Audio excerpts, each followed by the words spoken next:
పైన సుప్రీంకు ప్రభుత్వ GO number 9పై stay ఇచ్చిన హైకోర్టు తీర్పుపై సుప్రీంకు వెళ్లాలన్న నిర్ణయం ప్రభుత్వం తరఫున ఢిల్లీకి పొన్నం వాకిటి.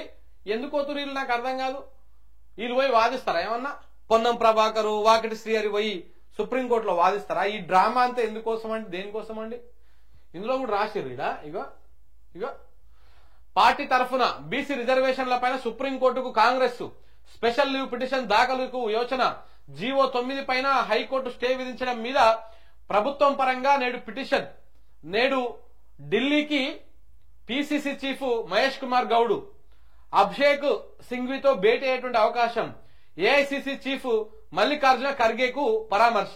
ఈ అన్ని కూడా కేవలం డ్రామా. ఇంక అయిపోయింది. బీసీలకు 42% రిజర్వేషన్ అనేటువంటి ముచ్చట ఒడిసిపోయింది. అదంతా ఒడిసిపోయిన ముచ్చట, దాని గురించి మాట్లాడనే వద్దు. ఇలా సుప్రీంకోర్టుకు పోతారు ఏమని?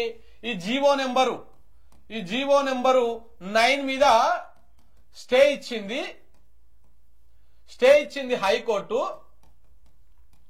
హైకోర్టు స్టే ఇచ్చింది.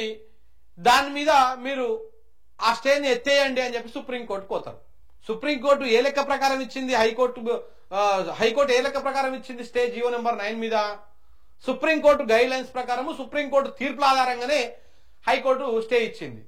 అదే సుప్రీంకోర్టు తీర్పుని అదే సుప్రీంకోర్టు తప్పు పట్టుకుంటుందా? ఇది ఎక్కడ దిక్కుమాలినటువంటి వ్యవహారం నాకు అర్థం కాదు. బీసీలను మభ్యపెట్టేటువంటి వ్యవహారం. రేవంత్ రెడ్డికి అన్ని తెలిసే. బీసీలని మనం మోసం చేస్తున్నామని తెలిసే, ఇది నిలబడదని తెలిసే, ఈ డ్రామా అంతా తెలిసే. ఒకటి సింపుల్ అండి. సుప్రీంకోర్టు కృష్ణమూర్తి కేసులో చెప్పినటువంటి వ్యవహారం ఏంది? 2010లో ఏం చెప్పింది? Triple test. ఈ ట్రిపుల్ టెస్ట్ ఫాలో అవ్వాలి అన్నది. ఆ ట్రిపుల్ టెస్ట్ లో ఏమున్నది? ఒకటి, నెంబర్ 1 డెడికేషన్ కమిషన్ వేయాలి అని చెప్పింది. నెంబర్ 2 సమగ్రంగా సర్వే చేసి ఆ లెక్కలేందో తీయాలి అని చెప్పింది. మూడో కండిషన్ ఏంది? ఎన్ని చేసినా సరే 50% రిజర్వేషన్లు మించొద్దు, 50%కి మించొద్దు అని చెప్పింది. 50%కి రిజర్వేషన్లు మించొద్దు అని చెప్పేసి ఈ రెండు చేసినా కూడా మూడోది ఏంటిది? 50%కి మించొద్దు అని చెప్పింది సుప్రీంకోర్టు కూడా. మరి అలాంటప్పుడు ఇంకా ఎట్లా ఈ జీవో నెంబర్ 9 నిలబడుతుంది? నిలబడాలంటే ఏం చేయాలి? ఇది జాతీయ స్థాయిలో ఒక కదలిక రావాలి. మొత్తం దేశవ్యాప్తంగా ఉన్నటువంటి అందరు బీసీల లెక్కలు తేలాలి.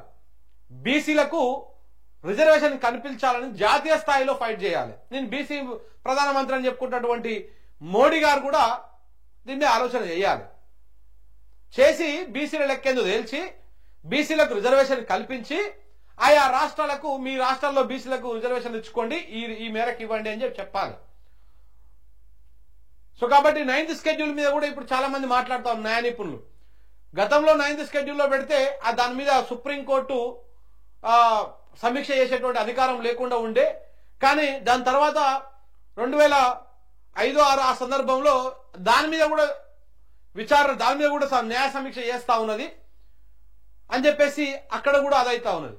సో కాబట్టి ఇది జాతీయ స్థాయిలో ఒక బీసీలకు లెక్కలు తేలి బీసీలకు సంబంధించినటువంటి దాంట్లో జరిగి చట్ట సవరణ జరిగితేనే, రాజ్యాంగ సవరణ జరిగితేనే ఈ బీసీలకు 42% రిజర్వేషన్ సాధ్యమవుతుంది. ఇదంతా కూడా తెలిసే రేవంత్ రెడ్డికి.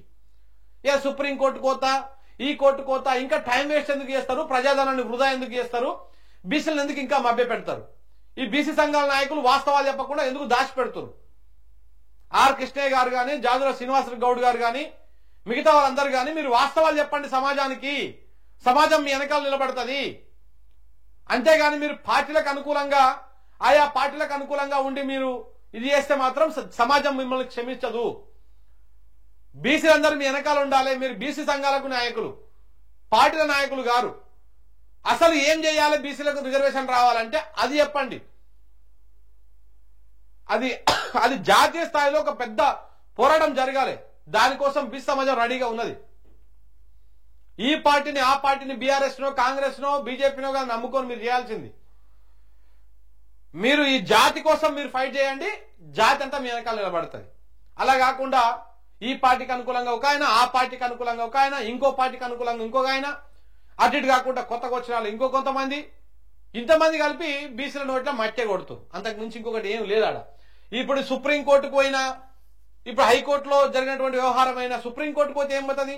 2 సార్లు విచారణ వాయిదా పడుతుంది, 3వసారి మళ్ళీ సేమ్ అదే జరుగుతుంది. అంతకు మించి ఇంకొకటి ఏం జరగదు.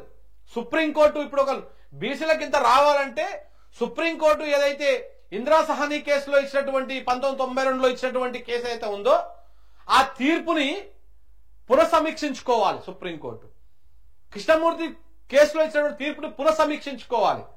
అప్పుడు ఇవన్నీ అవుతుంది. అదని సాధ్యమయ్యేటువంటి పని ఇప్పుడు అంత అవుతుందా? కేంద్ర ప్రభుత్వం కూడా మేము మొత్తం కులగణన చేస్తున్నాము, జనగణన చేస్తున్నాము, దాంతోపాటు కులగణన కూడా చేస్తాము, దాని తర్వాత రిజర్వేషన్ల అంశం ఆలోచిస్తామని చెప్తున్నారు. బీజేపీ స్టేట్ బీజేపీలో అయితే ఏం మాట్లాడుతారో అర్థం కాదు. మొన్నటి దాకా బండి గారు, అరవింద్ గారు వీళ్ళందరేమో ముస్లింలకు ఆ ముస్లింలు అందులో ఉన్నారు కాబట్టి మేము ఆ రిజర్వేషన్ ఒప్పుకోము అంటారు. మళ్ళా కొంతమంది మేము ఒప్పుకుంటున్నాము అంటారు. ఆడ జాతీయ స్థాయిలో ఎవరేం మాట్లాడారు. కిషన్ రెడ్డి గారు అయితే నాకేం తెలియదు ఇది అంటారు. నేను వచ్చింది వార్త ఇగో చూడండి. కేంద్ర మంత్రినైనా నేనేం చేయలేను, బీసీ కోటాపై చేతులెత్తేసిన కిషన్ రెడ్డి. మహారాష్ట్రలో మా ప్రభుత్వమే ఉన్న రిజర్వేషన్ల పెంపుపై ఏం చేయలేకపోయినాం. 50% పరిమితి విధించింది కాంగ్రెసే. హైకోర్టులో వాదన వినిపించడంలో రేవంత్ సర్కార్ విఫలమైంది. ఈ దొంగలే కాంగ్రెస్ పార్టీలో 50% విధించారు. అప్పుడు వాళ్ళ ప్రభుత్వమే ఉన్నది, చట్టం చేసిరు వాళ్ళే. ఇప్పుడు వాళ్ళే 50% మించిపోతామని చెప్పేసి చెప్తారు.